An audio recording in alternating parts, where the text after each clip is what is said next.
sa amin, Panginoon. Thank you, Jesus. Hallelujah.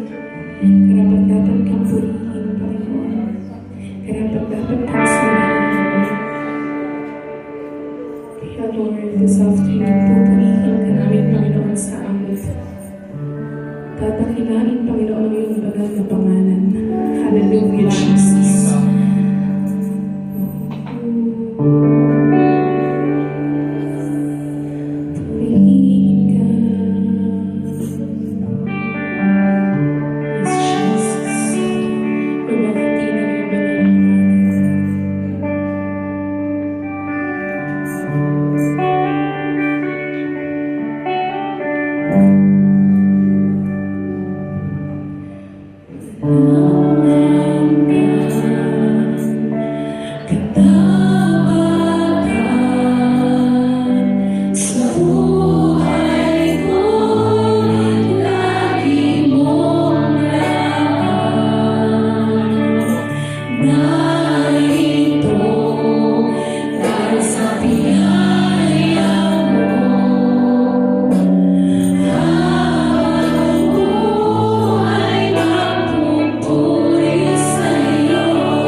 Sabi sa ating kanta, itataas ang aking tinig. This time, gusto na mo taas mo yung tinig sa Kanya ngayong hapon. Kung pansin yung katabi mo, hindi na magandang boses mo, hindi na magandang boses niya, walang pakialam ang Lord. Ang gusto ng Lord this afternoon is your puso natin sa Kanya. Puso natin sa harapan ng Panginoon ngayong hapon ito. Kaya minsan, paawitin natin. Itaas mo ang iyong tinig, kapatid, ngayong hapon ito sa Panginoon. This is your time to worship the Lord.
Praise God.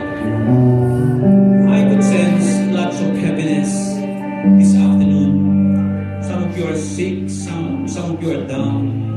Or whatever burdens that we are experiencing today, I think it's very smart on our part to present it to Jesus.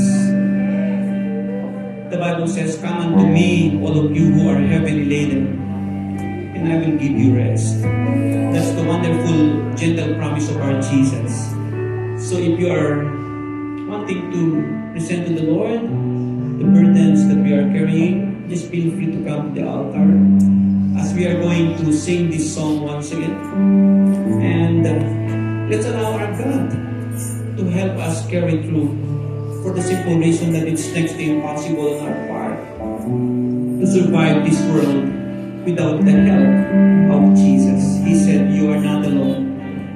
And He plans not to leave us nor forsake us. So we sing this song once again and begin to come to the altar. Kneel down. If you want to cry, then cry. And then let's present our everything to Jesus.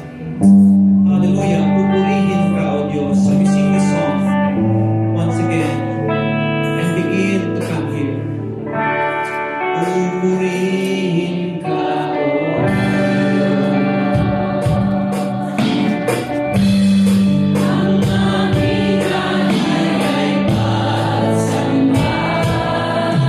lahat po na nahihirapan, ibigay natin sa paanan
blessed? Good afternoon, everyone! Hallelujah! Ang sarap sa presence ni Lord. Amen? Amen! Ang sarap umawit, ang sarap umalakpak, ang sarap sumigaw para kay Lord. Amen? Amen. Now we are refreshed. Amen? We are refreshed. And my part is to usher the people to give your tithes and offering. Amen. Are you ready? Handa na po ba kayong magbigay para sa ating Diyos? Amen. Okay. Basahin natin ang scripture so that all of us will be enlightened. Amen. And we will be encouraged to give more to the Lord. Matthew 6:19 to 20, Jesus warned. Oh, makinig kayo. Jesus warned. That is about when He said, do not store up for yourself treasures on earth, where moth and vermin destroy, and where thieves break in and steal. Grabe naman, meron din palang pagbabanta. Amen?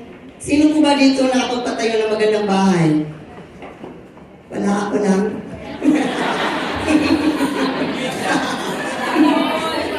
Sino dito may magandang sasakyan? Ako lang din.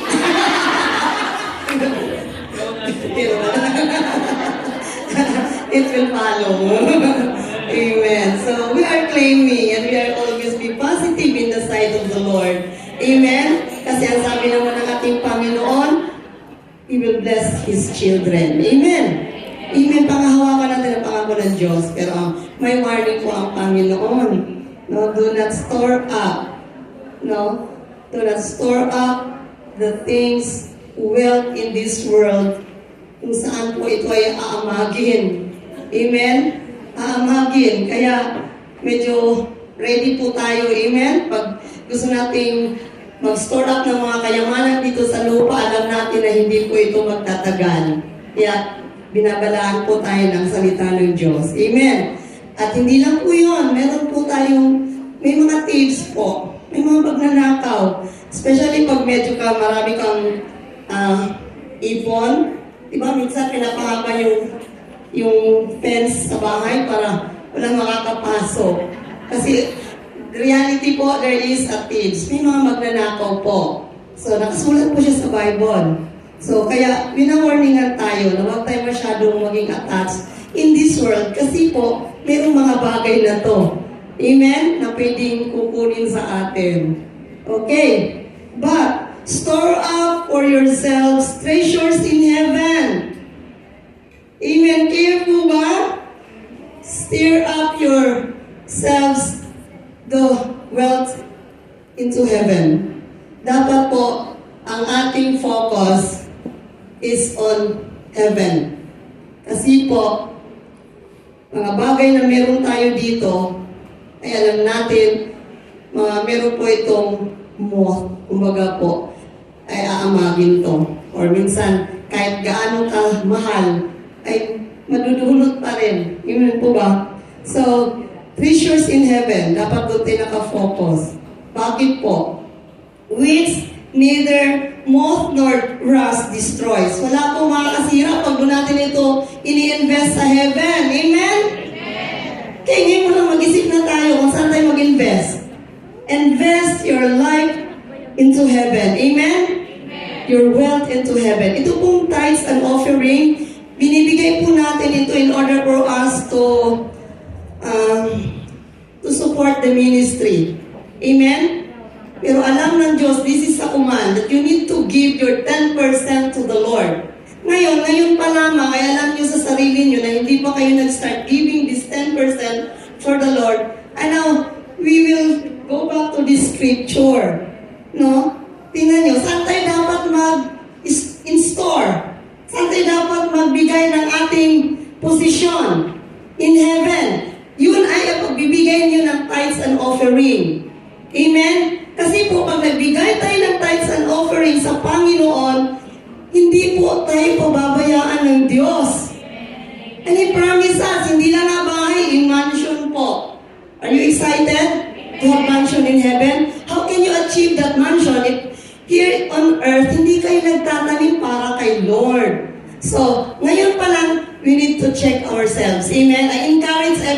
Especially sa hindi pa po nagbigay ng ikapo para kay Lord. Give it to the Lord. Amen. Now, balik tayo sa California. Ito ang pinakamalaking example ngayon sa buhay ng bawat isa. No, pag nasunugan ng Pilipinas, sasabihin natin, squatter kasi, kaya ang bilis lumaki ang apoy at naubos. Now, balik tayo sa LA. Tingnan niyo yung nasunog doon. Hindi po yun squatter, mansions po. At ang hindi po dikit-dikit. May mga puno po. No? Pero makikita natin, grabe pati puno sunog. So this is the example. The treasures on earth, mot nga lang nakalagay dito. Pero nakita natin in reality, nasunog, it become to dust. Dust. Dito, rust. Magkatunog din. So, nung minag nila sa Lord, ganun din ang reaction, nagtawanan. So, ngayon pa lang alam na natin seryosohin ang ating paglilingkod sa Panginoon. We enjoy worshiping the Lord. We enjoy singing unto the Lord. Dapat enjoy din tayo in terms of giving. Kapag kayo po ay tapat sa pagbibigay ng inyong ikapo, ay naku po, ang ating church, pakakainin kayo ng pakakainin yan. Alam niyo kami sa outreaches, tahimik lang kami pero meron kayong support ang church sa bawat outreaches. See? Why? Because you give your 10% to the Lord. Kapag wala tayong pondo sa ating bank account, paano kaya tayo bibigyan sa mga ministry na pinaghahawakan natin ngayon? Nothing. That's why I encourage everyone, store up your wealth into heaven. Kasi po yung mga material things on earth, hindi po natin ito madadala. But one thing for sure, our hearts, our treasure, ito pong buhay natin, na tapat tayo sa Panginoon, yun po ang maglo-long last. Thank you and God bless. Ushers, please, and let's give unto the Lord. Before that, I want to raise your tithes and offering, and then I'll pray first.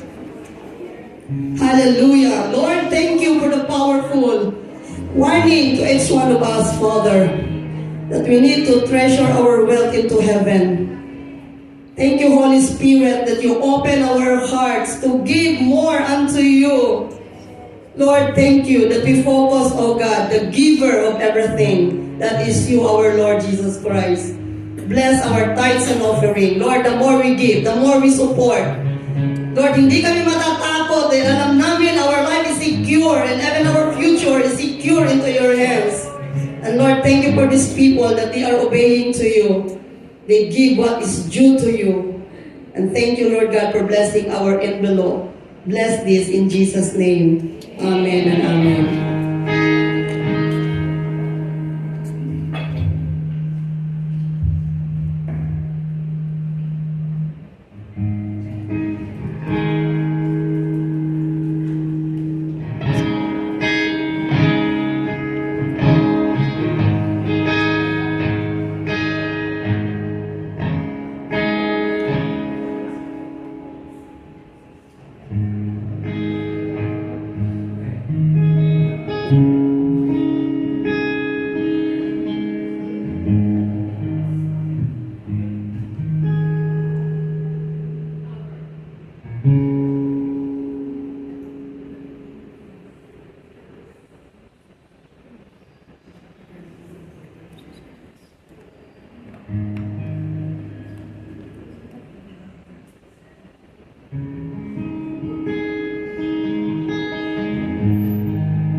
May ganito tayong lahat, ano?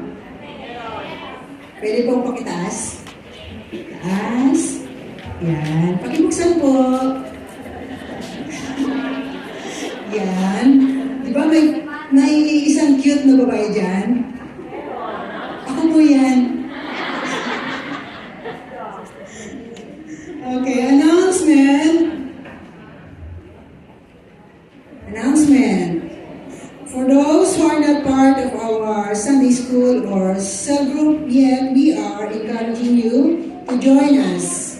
Please approach Sister Marley or any of the Sunday school teacher. Ako po yun, si Sister Marley.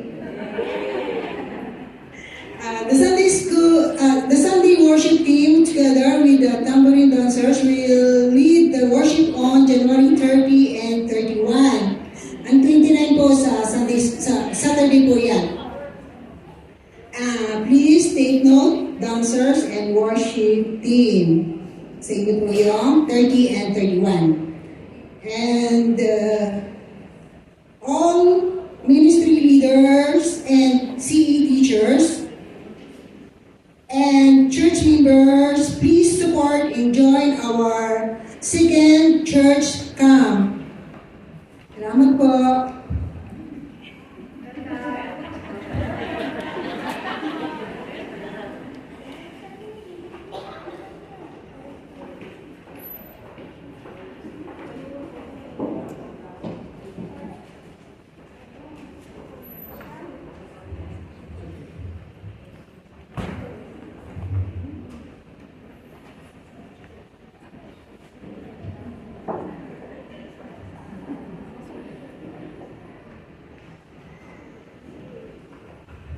Praise God. In our midst this afternoon, we are blessed to have two pastors in our congregation. Of course, the wonderful testimony of Sister Wilma, the dramatic teleserye story. We would like to acknowledge once again the presence of Pastor Merjun Ostero. Thank you, Pastor, for joining us today in our worship.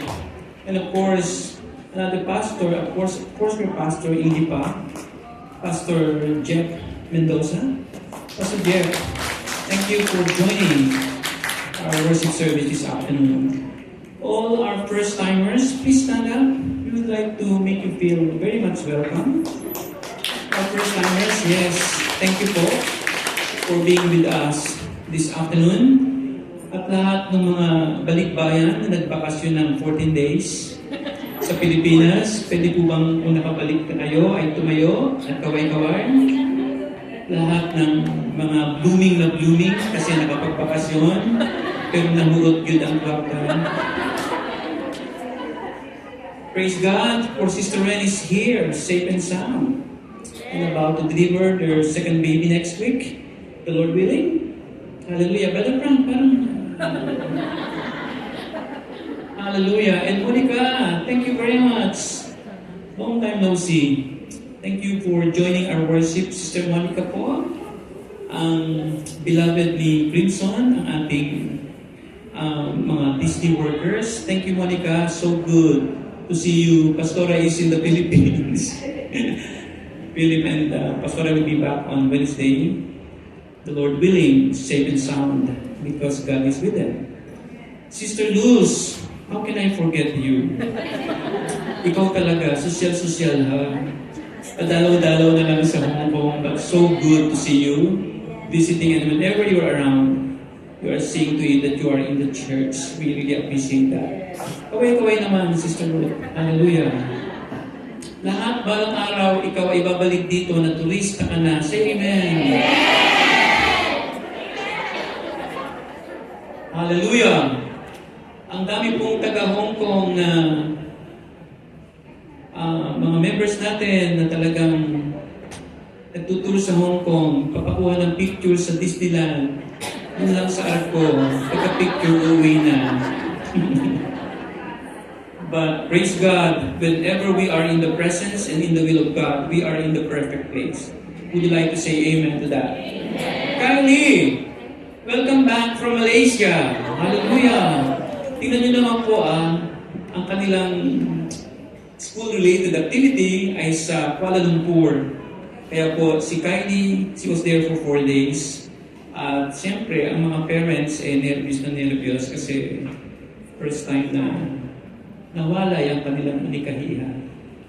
And wonderful, no? Kylie, did you enjoy your Kuala Lumpur, no? Praise God. At lahat na one of these days, maglilibot ka sa Europe. Say amen. Amen! Meron sa Cubao meron sa Cubao.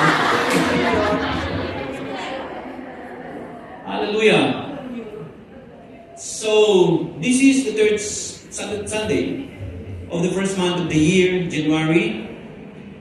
And as pastors, we really would like to strengthen you and prepare you to face this. I think, are you not sensing it?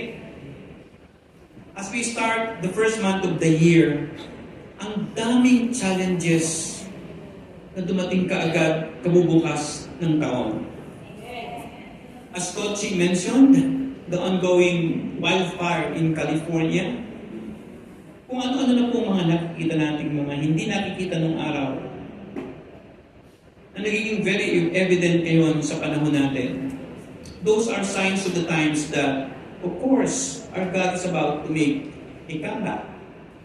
Excuse me. Sino ang nalalamigan? Hallelujah. Ingat-ingat kasi may virus naman daw po fresh from, pero wala ako may virus fresh from China. But we survived the worst na. Di ba, Pastor Jeff, sa COVID? Ano ba ang dapat nating ikatakot? We survived the worst na, and the world stopped during those 2 crucial years when we were attacked by COVID. But through God's grace, we are fine, alive, kicking and strong.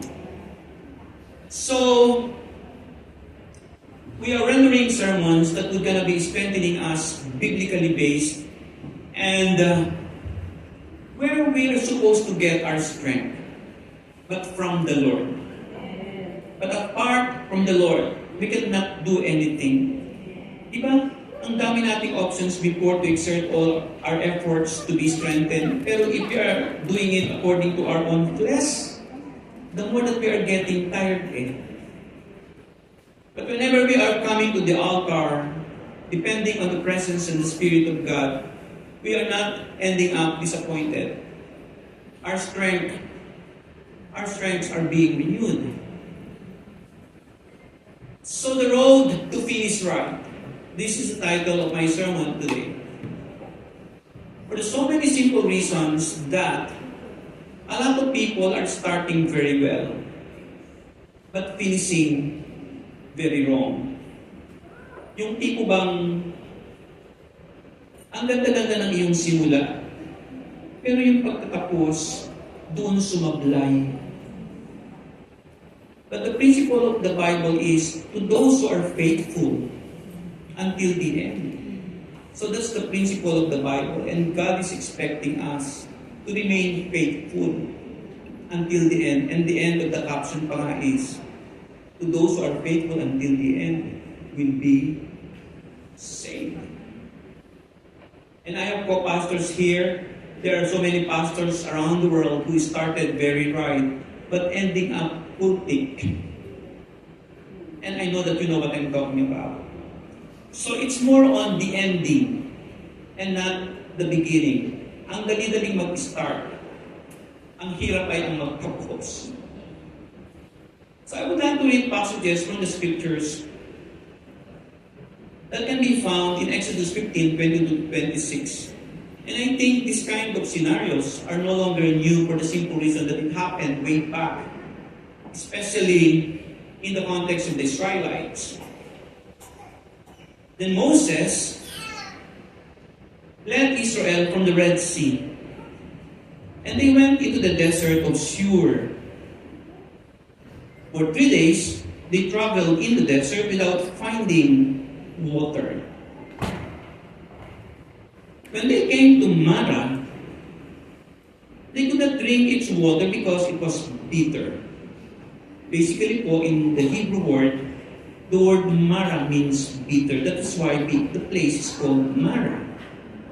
Kaya kapag kami kakilala kayong Mara, Check mo yung mukha.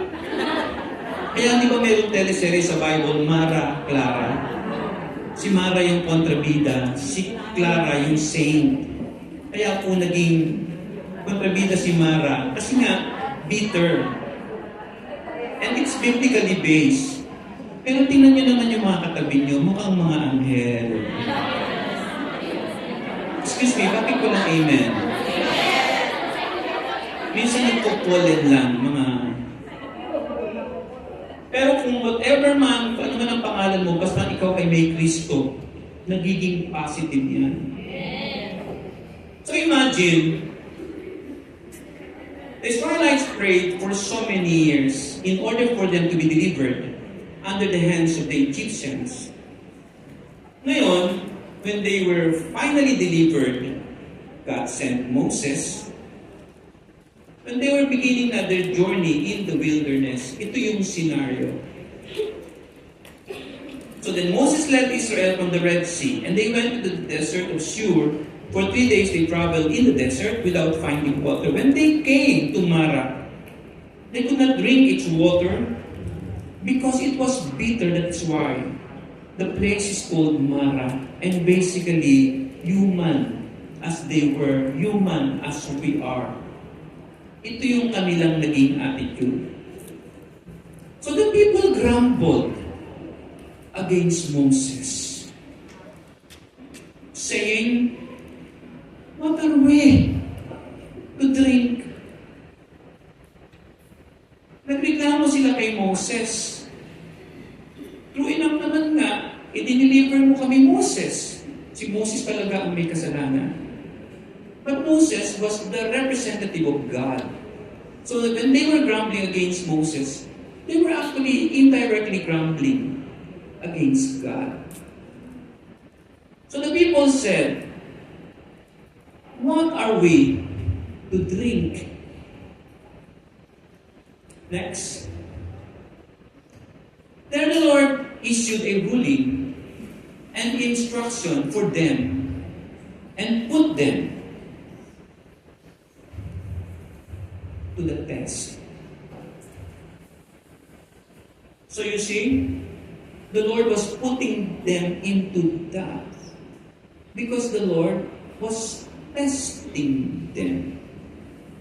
Tingnan ko kung ano ang magiging reaction ninyo. Oy, don't get me wrong. Ang mga members ng Living Spring, hindi mga reklamador.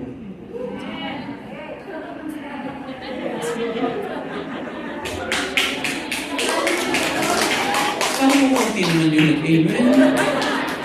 Ang mga members ng Living Spring, hindi mga reklamador.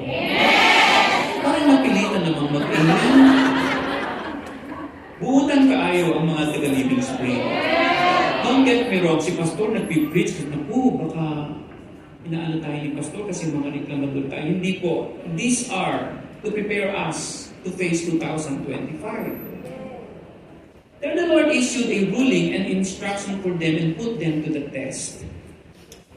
He said, "If you listen carefully to the Lord your God and do what is right in His eyes, if you pay attention to His commands and keep all His decrees, I will not bring you any of the diseases I brought on the Egyptians, for I am the Lord your God." Were you able to put verse 25? Sister, can we go back to verse 25? So when they grumbled, according to verse 25, then Moses cried out to the Lord. And the Lord showed him a piece of wood, then threw it into the water, and the water became fit to drink. And in other versions po, and the water became sweet. The Mara, the bitter, when God led Moses to throw the wood, the water became fit to drink. and at the same time became sweet. Along the way, because po, when we accepted the Lord Jesus, that was gonna be the beginning of a journey. And along the way, there are so many tests that we have to pass in order for us to finish right. Along the way, there are many testings that we have to pass and make it.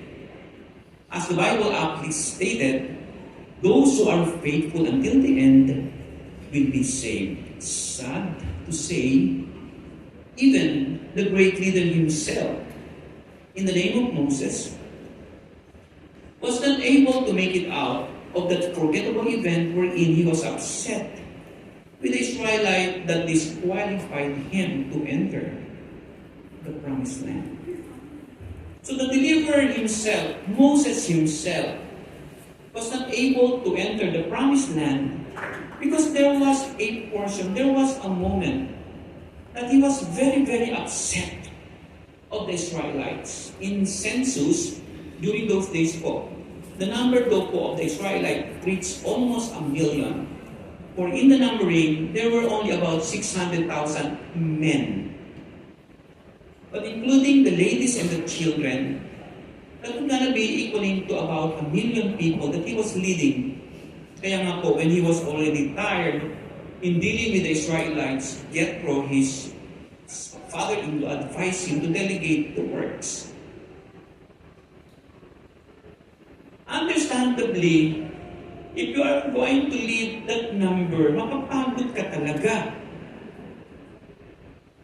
The Israelites showed and witnessed, the Lord showed so many miracles, and the Israelites witnessed each of the miracle. Pero eventually, may konting test, nagre-reklamo ka agad. Well, in fact, sila ang nakakita how powerful the Lord was when they were delivered. Imagine the series of plagues. Nagkulay dugo ang dagat. May mga piksa. May mga kung ano-anong mga dumating. And at the same time, lahat ng firstborn during the plague and the Passover namatay, and they all witnessed it. What I'm trying to say, palagay mo kung ikaw yung naka-witness ng ganong kadaming miracles, pagdududahan ko ba si Lord? Hindi na. Ngayon may test. The Lord put them into a test. And the test was, sige, makakita kayo ng tubig, pero mapait ang tubig. Tingnan ko kung anong reaction ninyo. And true enough, they failed. Ang reklamo! At kung may mapapasa kayo sa story nito, sabi, buti pa sa Egypt! E pagkain kami! Buti pa sa Egypt! May tubig kami! Moses! Dinala mo lang ba kami dito para gutumin? Kahit ako si Moses, mauubos din ang buho ko. Kasi you were able to witness that if there are people that would be so submissive and trustful and strong in faith, those people must be the Israelites. Based on the passages that we read, here are some of the truths and principles that we have to consider to make it and finish right. To make it. Number one, along the way, the absence of our expectations in verse 22. When they were delivered by God from Egypt, their expectations were so high. Kaya na, Diniliver na tayo ni Lord. Matutupad na lahat ang pangarap natin. Hindi na tayo under the bondage of the Egyptians. Magagawa na natin lahat ang ating gusto. In our present day, pag nakapag-asawa ako ng asam, magbabago na lahat ang aking buhay. Nabalitaan niyo yung sa Slovenian case? Apam yun eh. Yung mga dalagang matagal na, pag nakapag-asawa na ako, magtutupad na lahat ako. Ako na si Snow White. At yun na ang aking Prince Charming. But marriage, it has to be worked out. Amen, Pastor Meljun. Yung nangangarap mag-asawa ng pastor, magpahagis muna kayo.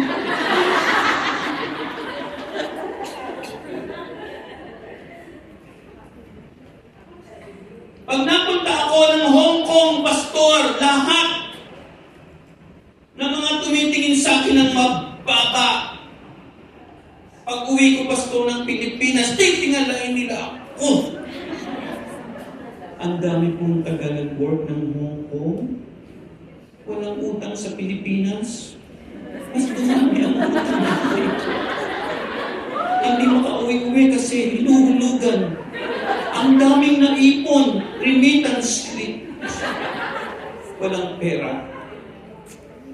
Hindi naman lahat ganon, pero maraming cases na ganon. Nangutang, ginawang garantor, tumakbo yung nangutang, ikaw ang nagbayad. Eh sa Pilipinas, ang ulam mo lang at saluyot ay tinapa. Okay ka na. Dito, kailangan mong McDo. Kailangan mong may pera. Ang octopus.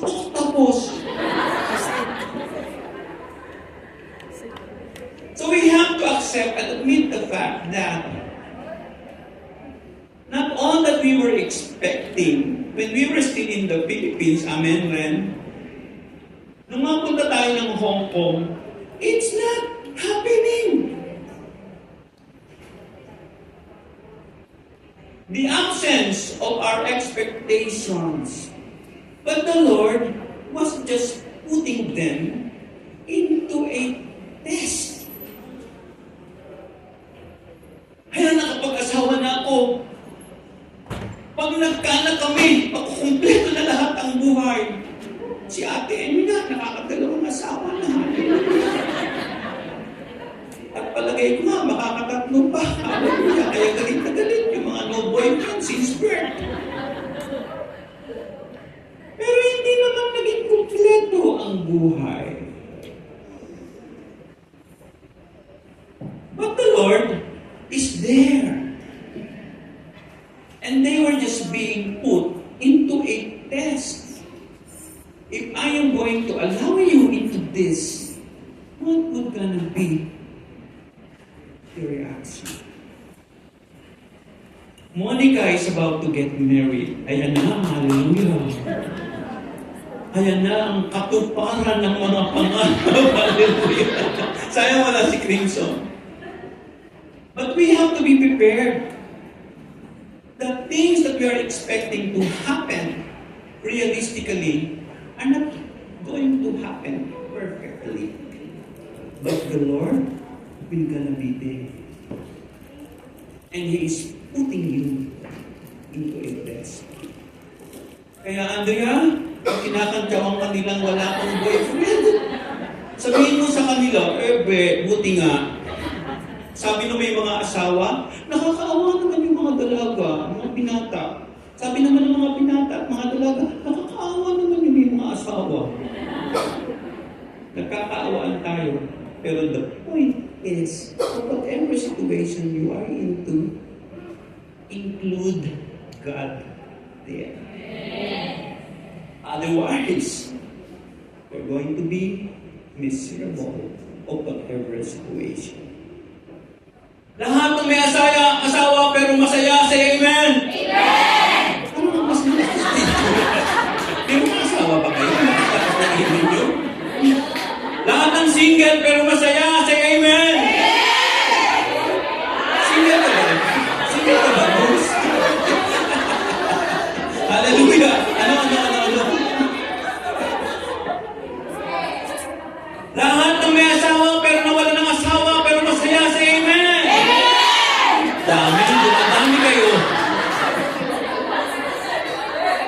Dumadami kayo. Dumadami ang nagdubyuda sa Living Spring. But the Bible says, the joy of the Lord is our strength. Hindi ang tao ang source ng kaligayahan natin. Ang bawat tao, kumukuha lang din ng kaligayahan kay Lord. Amen. And Jay, Shani, bakit parang nag-eye-to-eye kayo kanina? Totoo naman. Second, the answers to our expectations are limited. Wala nang expectations, but there are situations that the Lord is answering it. But the answer is limited. There was the water, but the water was bitter. They prayed for the water, answered prayer, but the water was bitter. So in order for us to be strong in floating to the realities of life, we have to be prepared that what we are not asking would be perfectly answered. Si Pastora nag-pray, Lord, ang gusto ko mapangasawa, Pastor. Gusto ko, Lord, mapangasawa, makanta. Nung ibinigay ako ni Lord, Lord, kulang sa height.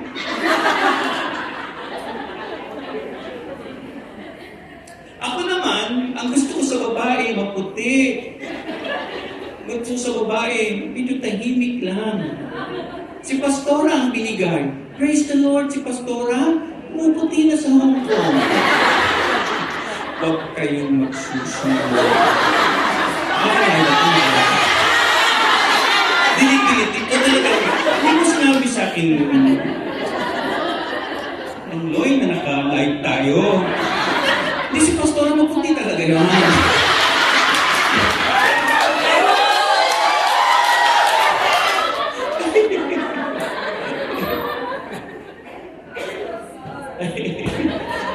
Kami nila, Brother Frank, di kami makatakot sa asawa. Praise God, pagdating niya, alis ako. Di ba, Brother Pastor Jeff, Pastor Mel, di tayo takot sa mga asawa. Hallelujah!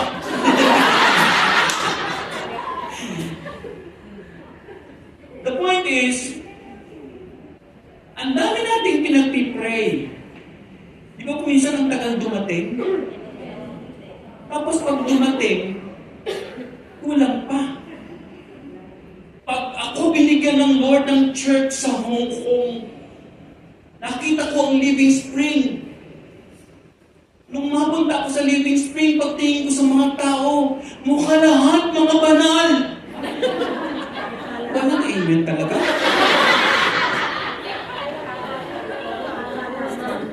Nung first time ko umatin sa Living Spring, ito na. Ang kasagutan sa aking matagal ng pangarap. Ang mga tao sa Living Spring, ang babanal. Amen! Sumagot ka yung isa ng amen kasi hindi tayo asawa. Pero nung pumasok ka na, binigyan ka nga ng church. Pero nung pumasok ka na, ay, hindi pala. Meron din palang mga marites. Dito ako tumingin, ha? Wala akong tinitingnan na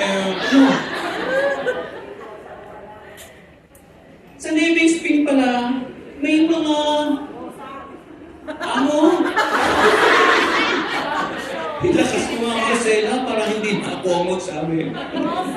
Oh. Totoo naman yun. Kasi ang simbahan naman, hindi naman ito lugar ng mga perpekto. Ang simbahan lugar ng mga makasalanan na pinapatawad. Mga lugar ng mga taong binabago ng Diyos. Magsusumbong ka pa nga minsan mga pastor, yung nakatabi ko, nagmura pa. Kung alam mo lang nung araw, 20 times yun a day. Ngayon nga, nagmumura sa church na lang.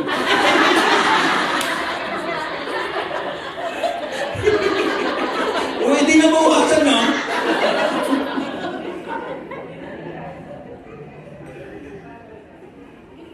Pero, ano ang attitude mo pag nakita mong ganoon? Ay, meron alam. Ayoko na, bakit gano'n? Susumbong kayo kay pastor. Si pastor naman, nakasulo ko yung nagpapahinga eh. Pag nagpagod na, magsusumbong ka pa. Expect it. Accept it. Hanggat hindi tayo natatanggal sa flesh, the church would remain imperfect. Kung gusto mong magbago yung iba, magbago ka muna. Hanggat hindi ka nagbabago, ang iba rin ay hindi. Ganun din sila.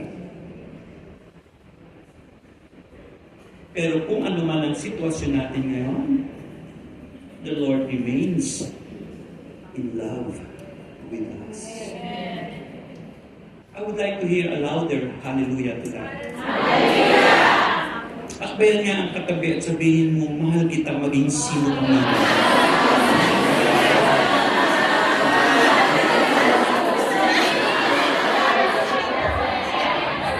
Gusto nyo kantahin ko ba? Yung maraming hangit, mahal. Alasyaran kita. Ako, ayoko nang makita yung ganyan. Nag-holdingin si Brother Ariel at si Sister Vivian. Kasabihin nyo na naman, sana all.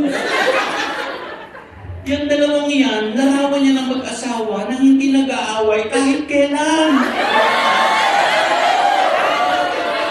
Amen, Brother Ariel? Amen. Hirap na hirap, Sister Vivian. Hirap na hirap. Si Armeline about to get married. Expect the unexpected.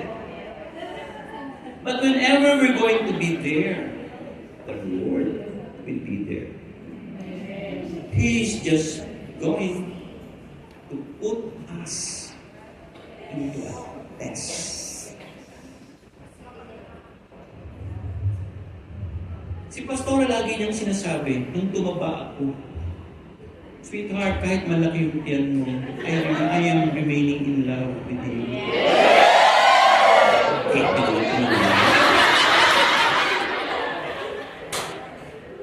Tapos sabi ko, I am entertaining the thought. Sabi ko, Kel, ang ganda ng mga promotional wigs sa Facebook. Sabi niya, sweetheart, huwag lang kayo ko. Kahit maubos pa yung buhok mo, mahal pa rin kita. Buti nga ako meron pa. Amen, Brother Ariel.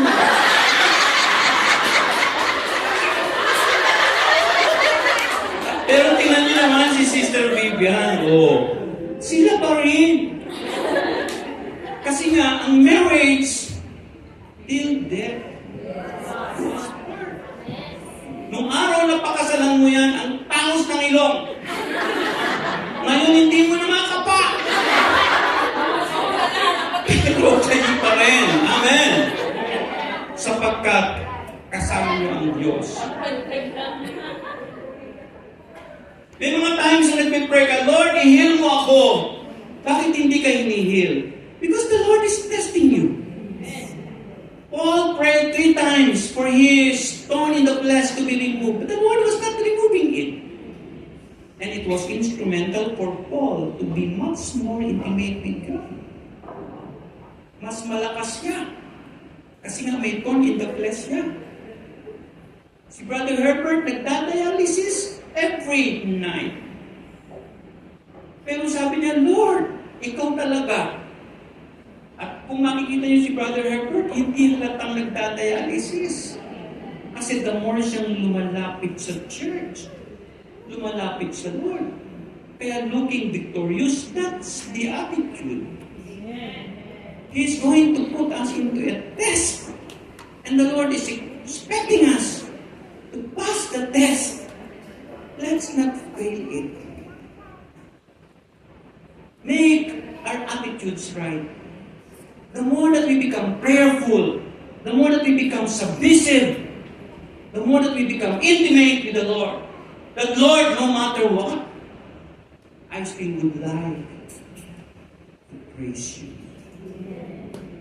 That's how. Sa pagkapastor, ang daming problema. Kami din may mga problema. Kaya nga si Moses hindi nakapasok.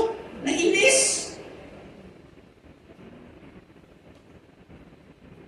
But in every given work, in every given situation, kahit po kami, we have to pass.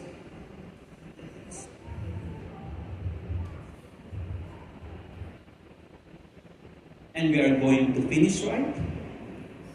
And God will tell us, well done, my good and faithful servant. The people's reaction, they grumbled unto the Lord. Moses' reaction, he cried out loud unto the Lord. And when Moses cried out loud unto the Lord, ang hirap mo, di ba? Heto Lord yung pinagdadaanan ko. Let's learn from Him. But Lord, tulungan mo po ako, Lord. That's how to pass the test. Kung may mabigat tayong pinagdadaanan, at marami yun, marami pa yun, cry out unto the Lord. Huwag kang magsumbong-sumbong yan sa katabi mo. Bubulong ka pa, atin lang to. Ibubulong yan ng katabi mo, sa katabi niya. At sasabihin niya, atin lang to. Yun naman katabi ng katabi niya, sasabihin doon sa katabi sa kabila. Atin lang to. Ay naku, expect it. Akala mo kayo lang lahat nakakaalam. Pero si Moses, he cried out unto the Lord. And what the Lord did, He turned the bitter water into becoming sweet. May nangyari, nagkasolusyon. Kung hindi natin gagawin yon, yung bitter magiging bitterer. Yung bitterer magiging bitterest. At ikaw, papangit. Ito ang lihim kung paano maging tumandang madali at kung paano mas mukhang mas pangit ka. Saka kayo bigyan ng tip. Ito ang lihim kung paano maging pangit. Sige, kimkimin mo ng kimkimin lahat. Tatanda ka at magiging bitter ka. Tingnan ninyo ang katabi nyo. Pangit ba?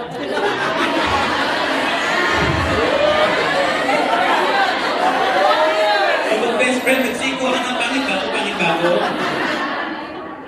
Pero kung gusto nyo mas mukhang bumata, isumbong natin sa Lord. Hallelujah! Would you like to say amen to that? Pakisabi nga sa katabi, ang ganda-ganda mo.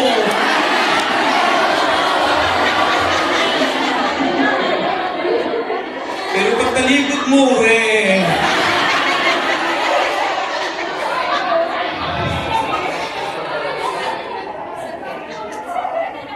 the people's reaction, they grumbled. Moses' reaction, he cried out unto the Lord. The Lord's response, look at this. transforming the bitter water to becoming sweet. The secret to finish right. God can transform the object of dissatisfaction into something beautiful, tasteful, and productive. Kaya pag mag-uusap kayo, ang dami natin pinagdaanan, ano? Pero grabe, na-overcome na ako. Ang dami nating utang na binayaran, pero praise God, tapos na ngayon. Sa mga mag-asawa, di ba muntik na tayo mag-iwalay ngayon? Noon. Pero ngayon, nagdagdagan pa anak natin. May mga test talaga eh. Sobrang naman. God can transform the object of our dissatisfaction, everybody read, into something beautiful, tasteful, and productive. Tingnan niyo si Michelle, halata bang nabiyuda?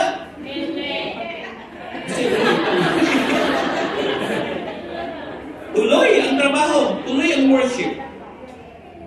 And the Lord's condition is this.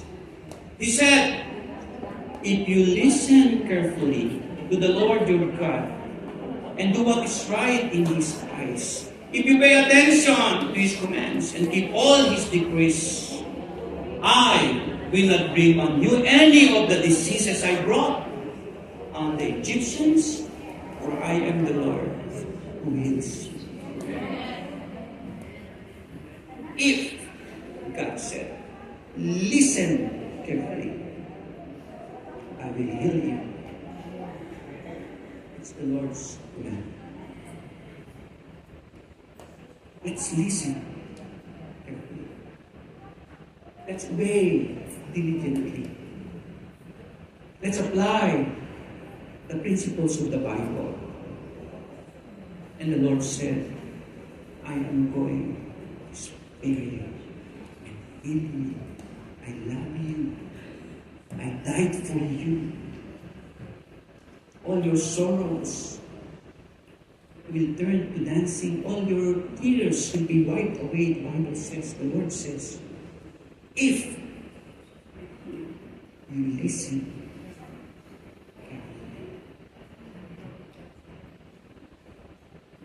Di ba sa mga nanay at tatay, pag nakikinig yung mga anak natin, sarap ng pakiramdam.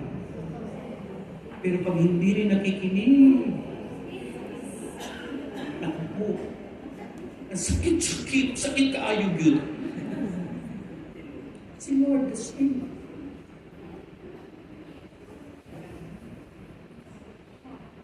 Sa church, Living Spring, listen.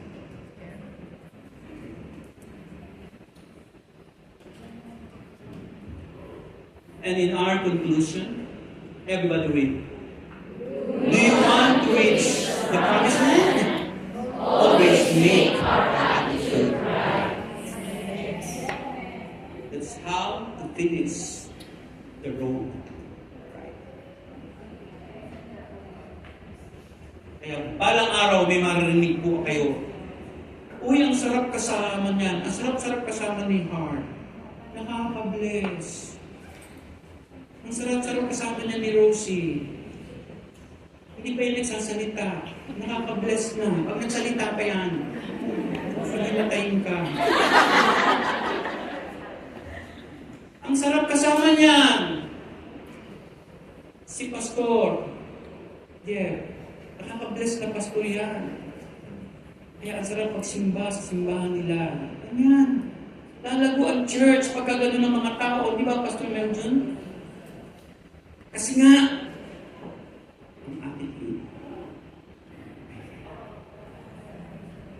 Kaya kung convince ka na ang katabi mo ay nakaka-bless, hawakan mo sa mukha at sabihin mo sa kanya, nakaka-bless ka. Kung bintutin. Nabe-bless pa kayo sa family sa church? Yes!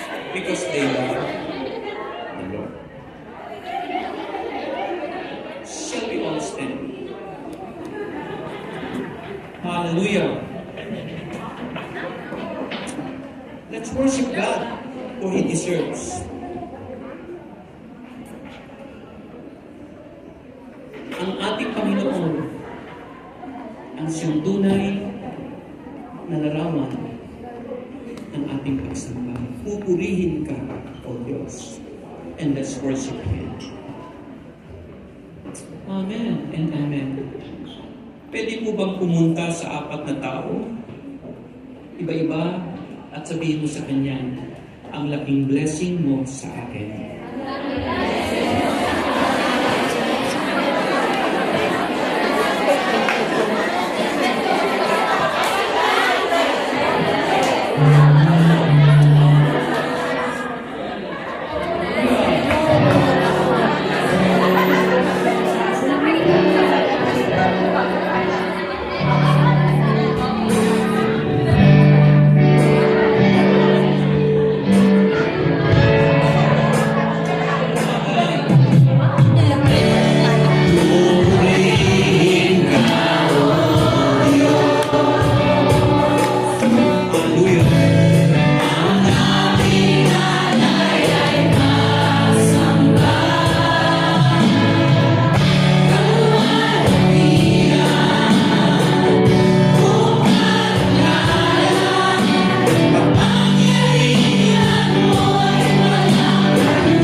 pray for healing. Raise your hand. Those who are not feeling well today. And if you are seated with somebody who raised their hand, come on, please lay your hands over them. Let's rebuke these sicknesses and virus. Allow God to protect us. Lord, in the name of Jesus, of whatever threats of virus, oh God, from wherever, we are claiming that we are covered by the blood of the Lamb, and we are healed by the power of the cross, by your stripes, by your wounds. We can claim healing and deliverance, protection as well, because a prayer of faith can make a person very well. By faith, we are asking this in Jesus' name, and everybody shout. God bless you. Let us pray. Oh, indeed, Lord, you deserve all the glory, Lord. You deserve all our praises, oh God. Lord, as we depart from this place, oh God, bless our remaining time, Panginoon. Samahan mo kami sa aming nalalabing oras, oh God, sa aming mga gagawin sa hapong ito, oh God. At sa isa namang panglinggo, Panginoon, na aming pagtatrabaho, oh God, may your presence, may your protection be upon us all, oh God. At ibalik mo kami sa sambahang ito, oh God, sa susunod na linggo, na may kagalakan at kadagumpayan sa aming mga puso, oh God. Lord, to you all the glory, honor, and praise. In Jesus' mighty name we pray. Amen.